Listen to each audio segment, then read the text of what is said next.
What's up everyone, Silo here. So, I finally did it. I went out and bought myself a webcam. Now the thing is about this webcam, it's 180p Pro Stream webcam. Now the thing is that here's what I'm not really kind of sure about. That the name as it is, 1080p Pro Stream webcam, there was another one that I saw at a gaming store that was worth $100, even though that this is technically only worth almost about $60. But the other one that's worth $100, it has a different name, but it looks like the exact same webcam. It pretty much has the exact same stuff as what it's built onto it. It might have something different because it has autofocus, because it's supposed to try to like focus up onto your face just like a regular camera from your phone. So the thing is that this is technically going to be an unboxing video of just mostly me holding it up and practically unboxing it. Technically, I'm not going to be very pro about this because it's mostly, here's the thing about YouTubing, or at least doing YouTube videos. If you want to actually buy a very good webcam, I mean, just buy a good webcam. This is practically going to be a part one because it's practically just me showing off what the camera looks like out of the box. But part two will technically be of me using the webcam on OBS, just practically showing you the image here that I'm using for my camera phone and to the image of what I'm going to be using for this. Now, a lot of people are more preferring something like this, like the camera and the audio, like the whole visual. Some people are preferring a clear background where you can technically see right behind you, and some people still want to be noticed. So they want you to see the background, but they also still want to see you. And there's some YouTubers who prefer the background to be blurred, but for you to be more in visual. So, well, more noticeable, I guess. So, the thing on the differences, it all depends upon you what. That mostly a lot of YouTubers go out, and the thing is like, I've had a Blue Yeti microphone. The Blue Yeti microphone cost me about $100 and something dollars.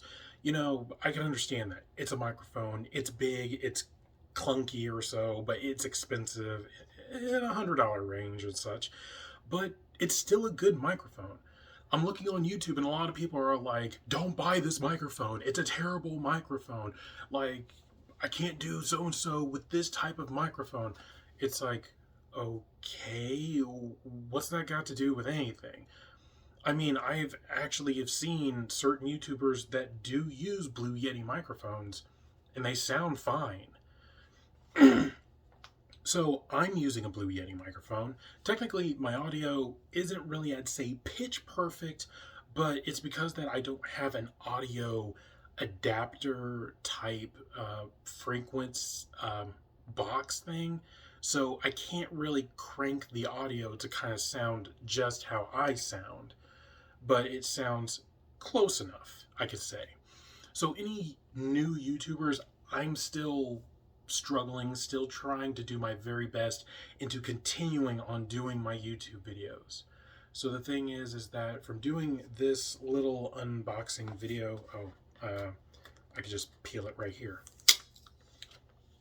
All right. Pull that out. Okay, pop that up. I thought I was going to need my knife, but I guess not. So when you open it, it has a USB jack, so technically it has a cord with it. It's not wireless. Mostly a lot of webcams are not wireless because they have to be connected to the computer. So it practically gives you just little instructions right there on that it has a USB cable that you can technically connect to either computer or laptop. And technically, since I have a gaming laptop, it's pretty much what I use it for. And then it also shows that it has a back prop up. So you can technically prop it up on the back of your laptop so it perfectly focuses on you. Now, mostly when it's with autofocus, it all has to do with either lighting in your room or either just good lighting and such. So when you open up the box, it comes and looks like this. So, little reflection right there. But technically, that's actually kind of cool of how it just like kind of reveals to you like right there in the box. Nothing very big or whatever. I'm trying not to break it by pulling it out of the box. Maybe.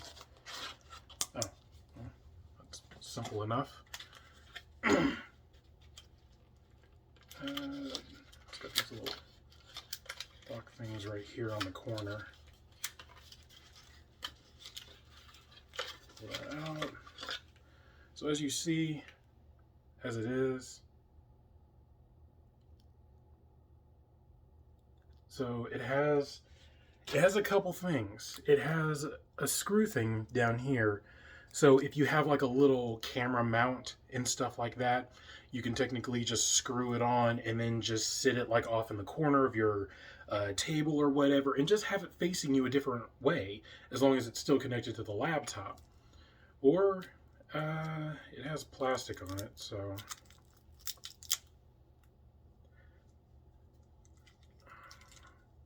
usually on these you have like a certain way to just kind of like rip it off. Well, anyways, it has a cord connected to the back of it as usual.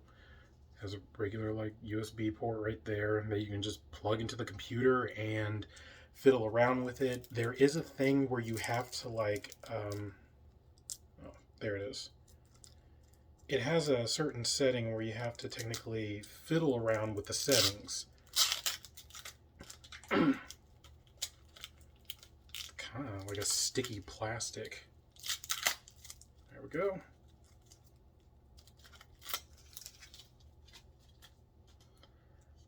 So, as it shows right there, yeah, right there. So it has a little bit more plastic right there. You gotta peel off. So that's pretty much as it is. You can prop it up like this, or you can pull it out like that. Either way, connect it to your laptop, computer, whatever. And of course, I'm just going to leave the plastic on there so it protects that lens. So there's no scratches or anything on it and such. But so far, it just folds in and out like that. It looks like something you could technically just put. It's adjustable. So you can aim it up and down however you want. Just for proper settings. So the thing is like from this being very cheap. Now the thing is that it has a built-in microphone. So the thing is that the microphone's not really that good. This is what I can say to you guys is that if the image is good, if the image of like this is good, or even if you're looking for something to blur out the background but technically keep the focus on you and stuff like that, that's all you need. And if you have a good microphone off to the side, a Blue Yeti, whatever, like if you bought like a very $1,000-something expensive like microphone that sounds very good, use it. Use that audio for your microphone. Use a Blue Yeti for your microphone and stuff like that. But I would not represent of you using the microphone on this because I've seen that a lot of people have used it and it sounds like crap. So the thing I can only say for you guys is to just use good image. And if the image is perfectly linked up with your audio, with your Blue Yeti or whatever type of good microphone you use that. You're using the audio from your microphone onto your Yeti or whatever type of microphone you use, and if it sounds good, but if as long as you have good imagery and as long as you have good visual of just your reaction and stuff like that, and as long as the audio and your reaction matches, that's all you need. You don't need no perfect good microphone onto your camera and stuff like that. YouTubers go out and buy like Sony or Canon cameras that cost like $1,000 and something to pay for just to have a very good image on their YouTube channel for their reactions or just their visual of like what they're reacting to on video games. I mean, do you really need to go that far just to have a very perfect HD, full on 4K visual? Now, technically, a lot of people would be like, yeah, I want that. Well, save up thousands and thousands of dollars for that type of thing. But I just kind of think that it's easy just buying something like this, propping it up to your computer, using my microphone for my audio, for just my voice audio, and just using the camera just for my face. I mean, I don't have to go out and spend over $1,000 something dollars for $1,000 camera and $1,000 something dollar microphone.